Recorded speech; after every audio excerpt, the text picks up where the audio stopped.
காரைக்கால்ல அமித்ஷா அவர்கள் பேசின பேச்சை கேட்டு ஒட்டுமொத்த காங்கிரஸும் அலண்டு போய் உட்கார்ந்துருக்காங்கன்னு தான் சொல்லணும். அமித்ஷா அவர்கள் மூணே விஷயத்த பேசி ஒட்டுமொத்த காங்கிரஸையும் முடிச்சு விட்டாருங்க. ஃபர்ஸ்ட் விஷயமா அமித்ஷா அவர்கள் சொன்னது, இதுக்கு முன்னாடி ஆட்சி செஞ்சுட்டு இருந்த காங்கிரஸ் கவர்மெண்ட் புதுச்சேரியில ஊழல் அதிகமா பண்ணிட்டு இருந்தாங்க.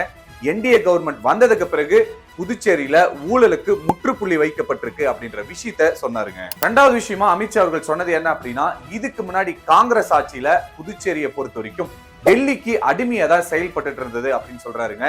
இப்போ என்டிஏ ஆட்சிக்கு கீழே புதுச்சேரி தன்னிச்சையா செயல்படுறதுக்கான அதிகாரத்தை என்டிஏ வழங்கி இருக்கு அப்படின்னு சொல்லிட்டு பெருமையா சொல்லியிருக்காங்க.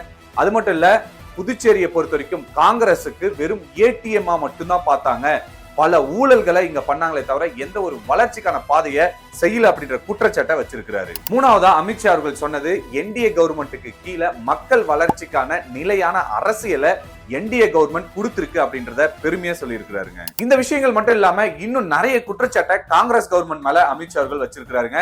15,000 கோடி ஊழலை காங்கிரஸ் கவர்மெண்ட் புதுச்சேரியில பண்ணியிருக்காங்க அப்படின்றதையும் சொல்றாருங்க. அது மட்டும் இல்லாம ஸ்டூடெண்ட்ஸ் கிட்டையும் ஸ்கேம் பண்ணியிருக்காங்க. அதாவது எஸ்சி எஸ்டிக்கான ரிசர்வேஷன் சீட்டை கூட காசுக்காக வித்திருக்கிறாங்க அப்படின்ற குற்றச்சாட்டையும் வச்சிருக்கிறாருங்க. அமித்ஷா அவர்கள் காரைக்கால்ல காங்கிரஸோட குற்றச்சாட்டுகளை பட்டியலிட்ட மாதிரி என்டிஏ கவர்மெண்ட் நல்லது பண்ணதையும் பட்டியலிட்டு சொல்லியிருக்கிறாருங்க.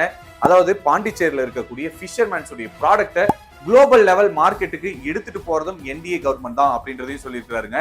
அது மட்டும் இல்லாம யங்ஸ்டர்ஸ் உடைய எம்ப்ளாய்மெண்ட்டுக்காக ஐடி, ஏஐ, டேட்டா சென்டர் நாங்க நிறைய பில்ட் பண்ணிட்டு இருக்கிறோம், அதுக்கான ப்ராசஸையும் நாங்க ஆரம்பிச்சிட்டோம் அப்படின்றதையும் பட்டியலிட்டு சொல்லியிருக்கிறாருங்க. புதுச்சேரியுடைய தேர்தலுக்கு மிகப்பெரிய ஒரு தாக்கத்தை ஏற்படுத்துற மாதிரி, அதாவது என்டிஏ கவர்மெண்ட்டுக்கு ஆதரவு கிடைக்கிற மாதிரி மிகப்பெரிய ஒரு ஃபயரான ஸ்பீச்சை தாங்க அமித்ஷா அவர்கள் கொடுத்திருக்கிறாரு.